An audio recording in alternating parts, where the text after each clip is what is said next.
พี่น้องบอกไปประกอบกันคือเราคำโมวันหน้าแล้วก็แช่เด้อพี่น้องเดินทาง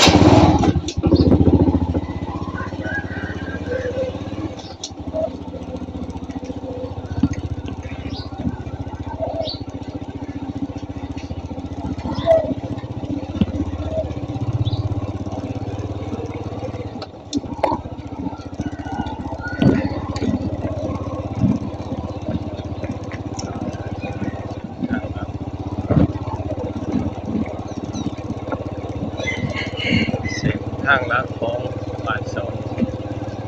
ต่อเขตโคตรทางลัดเลยพี่น้องนะ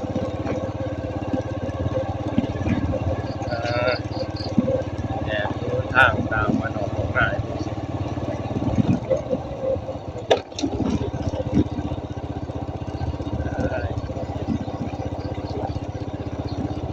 วันนี้คนตกครับ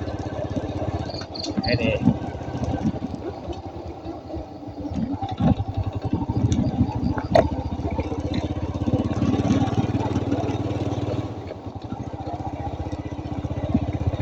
เส้นทางมันนอกกับสิบอดีขึ้นในเมืองเนาะเป็นทางคอนกรีต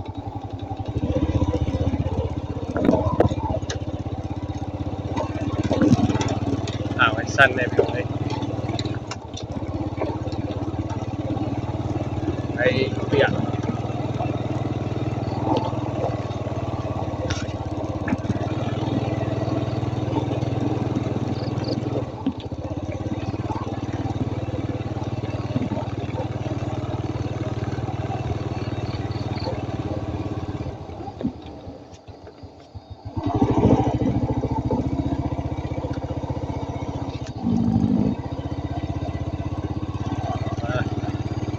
รถตกกับสิแค่นี้หน่อยนึง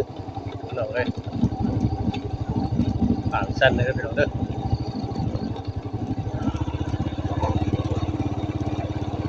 ตามมาหนองของนางเป็นสี่กัน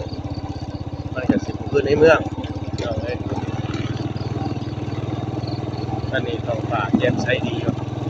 มีบริการใช้ได้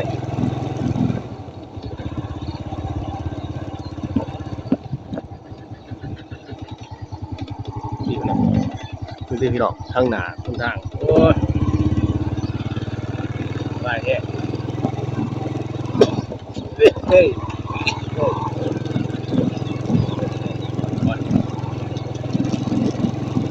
ทางอะไรครับ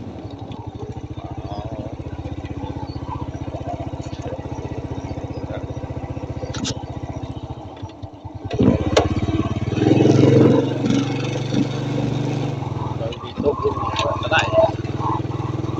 จะไหนกันพี่น้องกำลัง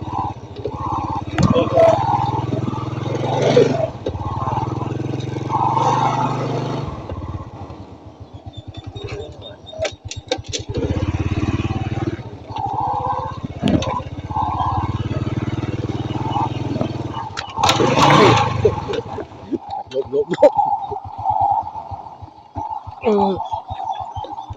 ได้พี่น้องเอ้ยได้เฮ้ยขัดลมถึงขัดลมเลยโอ้ยเปื่อนมัดลบพี่น้องเอ้ยขัดลมไปไว้เลยพี่น้องเอ้ยโอ้ตาแห้งตาแห้งพี่น้องเอ้ยเห็นคนทางวันนอกเป็นสีแดงพี่น้องเอ้ยหมากถึงขัดลมนี่ไงโอ้ยพี่น้องเอ้ยอะไรเงี้ยอะไรดีด้วยมึงที่เรามึงที่พวกลำบากนี่แหละมาตามมันออกของหน้าพี่น้องบอกกันคลิปหน้าพี่น้องบอกไปคลิปนี้เข้ามาสบายดี